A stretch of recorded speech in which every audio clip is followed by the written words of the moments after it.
मोदी की मौत करीब, चीनी सदर ने बड़ा हुक्म जारी कर दिया। भारत में कोहराम मच गया, भारतीय फौज पर जमीन तंग कर दी गई। चीन ने भारत के खिलाफ फैसलाकुन कदम उठा लिया, भारतीय फौज पर क़यामत टूट पड़ी। चीनी सदर ने मोदी के हवाले से चीनी फौज के नाम अहम पैगाम जारी कर दिया। भारत में मोदी के हिंदू इंतहा पसंद को लगाम देने के लिए चीनी मैदान में आ गए। चीन ने मोदी को मौत के घाट उतारने की तैयारी कर ली। भारतीय फौज भी मोदी को बचाने में मुकम्मल नाकाम। बिपिन रावत भी चीन के निशाने पर आ गया। लद्दाख में मोदी और बिपिन रावत के लिए फंदा तैयार होने लगा। भारत और चीन के दरमियान जारी कशीदगी ने पूरे खित्ते को लर्जा कर रख दिया। वीडियो में आगे बढ़ने से पहले पाक हकीकत टीवी के नाजरीन से गुजारिश की जाती है कि हमारे चैनल को सब्सक्राइब करें और बेल के आइकन को भी दबा दें ताकि हमारी हर नई वीडियो आपको आसानी से मिल सके। चीन और भारत के दरमियान जारी जंग में नया मोड़ आ गया। चीन ने मोदी से बदला लेने के लिए अपना आखिरी कार्ड खोल दिया। मोदी और बिपिन रावत के लिए खतरे की घंटी बज गई। चीनी सदर के हुक्म ने पूरे भारत में कोहराम मचाकर रख दिया। भारत में मोदी को हिंदू इंतहा पसंदों को लगाम देने का वक्त आ गया।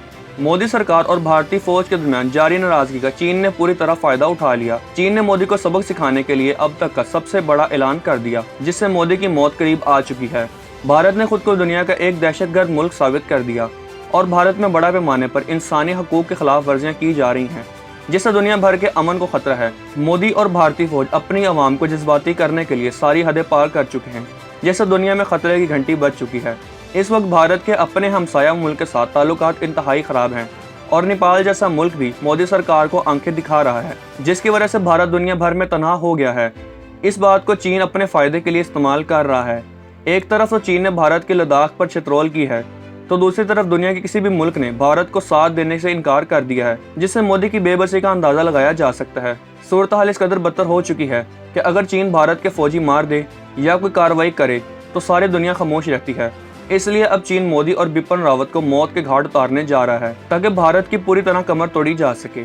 चीन के साथ भारत की हालिया टक्कर ने इस खित्ते में ही नहीं बल्कि आलमी सियासत का मंजरनामा भी बदलना शुरू कर दिया है। भारत और चीन के दरमियान जंग बंदी हो भी जाए, लेकिन चीनियों के हाथों से होने वाली मुजम्मत ने भारतीयों को रूह पर गहरे जख्म लगाए हैं। यह हकीकत भी अश्कार हुई है कि भारत की सियासी और अस्करी लीडरशिप ने चीन से लड़ने की इस्तेदाद रखती है और ना सियासी अज़म। एक बहुत ही मुख्तलिफ चीन से भारत का वास्ता पड़ा है, जो जहाराना अंदाज सियासत और सफारतकारी इख्तियार कर चुका है और अपने मौक़िफ़ पर डट जाता है। लद्दाख के गुलवान वैली में चीन ने 60 मुरब्बा किलोमीटर इलाके पर कब्जा कर लिया है और ना सिर्फ पुरानी पोजीशन पर वापस जाने से इनकार ही बल्कि मजीद इलाकों पर भी हुकूमत का दावा किया है।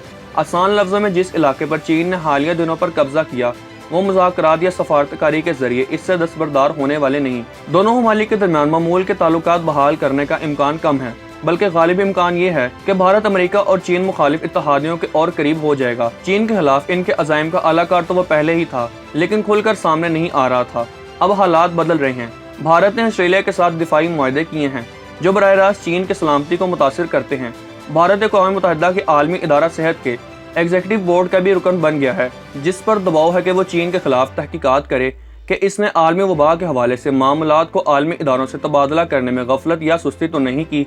भारतीय वज़ीर-ए-आज़म नरेंद्र मोदी की तरह 60 की दहाई में पंडित जवाहरलाल नेहरू भी मकबूलियत की लहर पर सवार थे, इलेक्शन पर इलेक्शन जीत रहे थे। लद्दाख में चीन के साथ शुरू होने वाली मामूली झड़पें जल्द बाकायदा जंग की शक्ल इख्तियार कर गई। भारत को शिकस्त हो गई और चीन ने हतक अमेज तरीके से यकतरफा तौर पर जंग बंदी का ऐलान कर दिया। नेहरू इस जंग में मकबूलियत भी खो बैठे और शिकस्त का दुख इनकी सेहत के लिए मोहलिक साबित हुआ। नेहरू ने वजीर दिफा कृष्णा, जो इनके करीबी रफीक कार भी थे, कि बिल्ली चुरा कर इनकी अपनी गर्दन बचाने की कोशिश की।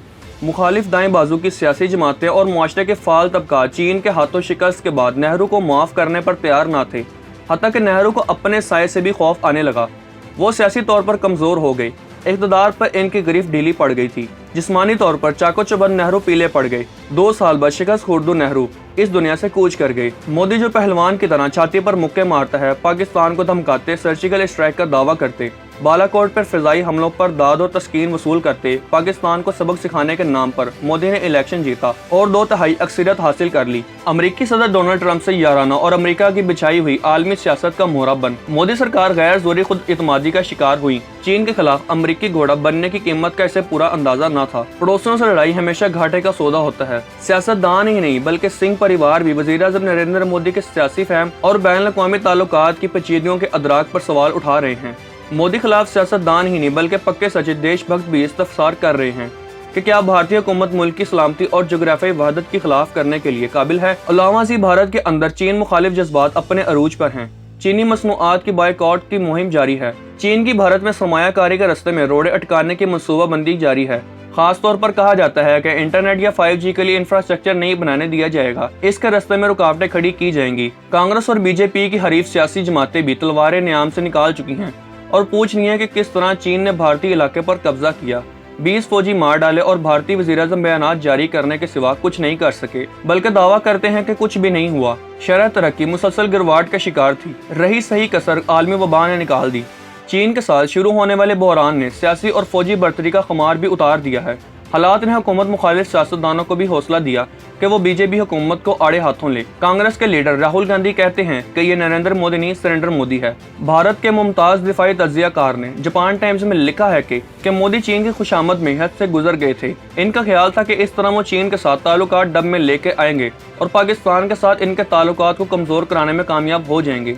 चीन को राजी और खुश करने के लिए भारतीय हुकूमत ने तिब्बत के जिला वतन रहनुमा दलाई लामा के साथ सरकारी ताल्लुकात के खात्मे का भी ऐलान किया, लेकिन चीन का दिल न जीता जा सका। ये भी तज्जियाकार मजीद लिखते हैं कि मोदी ने सफारतकारी को अपनी जात के लिए गिर्द घुमाया और इदारों को कमजोर किया। लोग अब सवाल करते हैं कि चीन के साथ लड़ाई से क्या हासिल हुआ, अमेरिका भारत की मदद को क्यों ना आया, बल्कि चीन और पाकिस्तान और करीब हो गए। अब चीन लद्दाख और गिलगित बल्दिस्तान की भी बात कर रहा है। उम्मीद करते हैं आपको हमारी आज की वीडियो पसंद आई होगी।